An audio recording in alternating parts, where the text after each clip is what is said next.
সুপ্রিয় দর্শক, আসসালামু আলাইকুম। আজকে আপনাদের সাথে শেয়ার করছি ছোটো মাছের চচ্চড়ি। তবে ছোটো মাছের চচ্চড়িটা আমি খুবই সুস্বাদু করে কীভাবে পাক করতেছি। আশা করি আমার ভিডিওটা প্রথম থেকে শেষ পর্যন্ত দেখবেন, আর একটা লাইক দিয়ে ভিডিওর সাথে সংযুক্ত থাকবেন। এখানে আমি গুঁড়া চাপিলা মাছ নিয়েছি, এর সাথে আরও অন্য কিছু মাছও আছে। এবার এগুলোকে ধুয়ে সুন্দর করে পরিষ্কার করে নিয়েছি। এবার এখানে কিছু মশলা অ্যাড করব। এখানে প্রথমে আমি হাফ কেজি না, এখানে আমি হাফ কাপ পরিমাণ কাঁচামরিচ কুচি দিয়েছি। তারপরে এখানে দিয়ে দিব আমি হাফ কাপ পরিমাণ পেঁয়াজ কুচি। পেঁয়াজ কুচিগুলো আবার হাত দিয়ে একটু কষলাই দিতেছি, যাতে একদম মাছের সাথে মিশে যায়। এবার দিয়ে দিচ্ছি এখানে সামান্য কিছু জিরা গুঁড়া। মাছের মধ্যে জিরা গুঁড়াটা দিলে একটু খেতে ভালো লাগবে। এবার দিয়ে দিচ্ছে হাফ চামচ পরিমাণ ধনিয়া গুঁড়া। এরপরে দিয়ে দিচ্ছে এখানে হাফ চামচ পরিমাণ হলুদের গুঁড়া।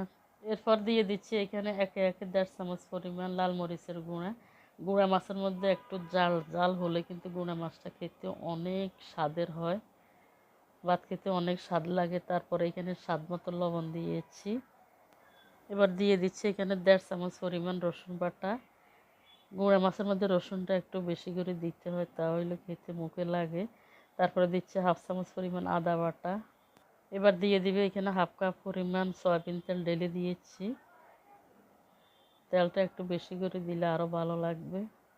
সম্পূর্ণ মশলাগুলো দেওয়ার পরে এবার আমি হাত দিয়ে সুন্দর করে মাছগুলি মশলার লগে মিশিয়ে নিব। এরকম হাতে মেখে ছোটো মাছটা রান্না করলে কিন্তু অনেক টেস্টি হয়, খেতে কিন্তু অনেক মজা লাগে। এবার সবগুলো মাখানো হয়ে গেছে। মাখানো হওয়ার পর আমি চতুর্দিকে ছড়িয়ে ছিটিয়ে বিছিয়ে দিয়েছি। এবার এইখানে আমি 1 কাপ পরিমাণ আলু কুচি দিয়ে দিচ্ছি। আজকে আলু দিয়ে ছোটো মাছগুলো চচ্চড়ি করব। একদম চিকন চিকন করে কেটে নিয়েছি। এবার এগুলোকে সুন্দর করে ধুয়ে পানির মধ্যে ভিজে রেখেছি। পানি থেকে সেকে সেকে আলুগুলোকে মাছের মধ্যে দিয়ে দিচ্ছি। আলুগুলো অবশ্যই পানির মধ্যে ভিজে রাখতে হবে, নাহলে আলুগুলো কালা হয়ে যাবে। দেখছেন আলুগুলো কি সাদা সাদা দেখা যায়।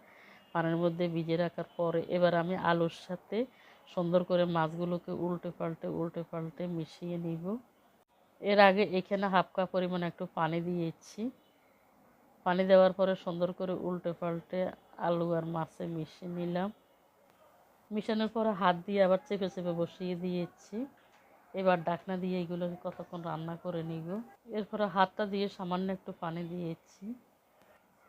খুচুন দিয়ে আবার একটু চেপে চেপে দিলাম। মাছ আর আলুগুলো দেওয়ার পরে চুলাটাই দিকে ধরিয়ে দিয়েছি। ঢাকনা দিয়ে সুন্দর করে এগুলোকে কতক্ষণ রান্না করে নিব। কতক্ষণ রান্না করে নেওয়ার পরে ঢাকনাটা সরিয়ে নিয়েছি। দেখতে পাচ্ছেন একদম সুন্দরভাবে বলক চলে আসছে। আর এইগুলোকে হালকা একটু খুন্তি দিয়ে নেড়ে চেড়ে মিশিয়ে নিচ্ছি। এগুলোকে একদম উল্টে পাল্টে নাড়াচাড়া যাবে না, তাহলে মাছগুলো ভেঙে যাবে, খাইতে কিন্তু ভালো লাগবে না, কাটা কাটা লাগবে। আর ঠিক এরকম ফ্রাই প্যান ধরে ঘুরে ঘুরে লড়াই দিতে হইব। এই যে এগুলো নাড়াচাড়া হয়ে গেছে, গুঁড়ানি হয়ে গেছে, ঢাকনা দিয়ে আরও কতক্ষণ রান্না করে নিব।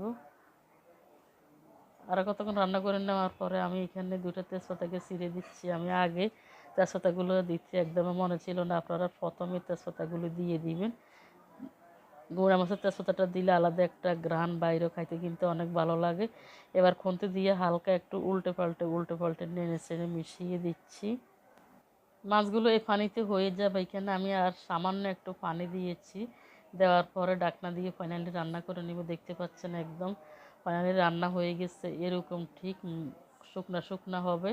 গুঁড়া মাছটা এরকম শুকনা শুকনা করে রান্না করে নিলে একদম একটু একটু করে ভাত খাইতে কিন্তু অনেক মজা লাগবে। আর আপনি পেট ভরে এরকম গুঁড়া মাছের চচ্চড়ি দিয়ে ভাত খেতে পারবেন। আসলে গুঁড়া মাছটা এখন সচরাচর বাজারে পাওয়া যায় না, যখনই পাওয়া যায় তখন এরকম চচ্চড়ি করে খেলে কিন্তু অনেক মজা লাগে, ভাতটা তৃপ্তি সহকারে খাওয়া যায়। সবাই ভালো থাকবেন, সুস্থ থাকবেন, আমাকে সাপোর্ট করুন। সাপোর্ট করার মানে লাইক, কমেন্ট, শেয়ার, সাবস্ক্রাইব করতে অবশ্যই ভুলবেন না। দেখা হবে নতুন কোনো রেসিপি নিয়ে। আল্লাহ হাফেজ।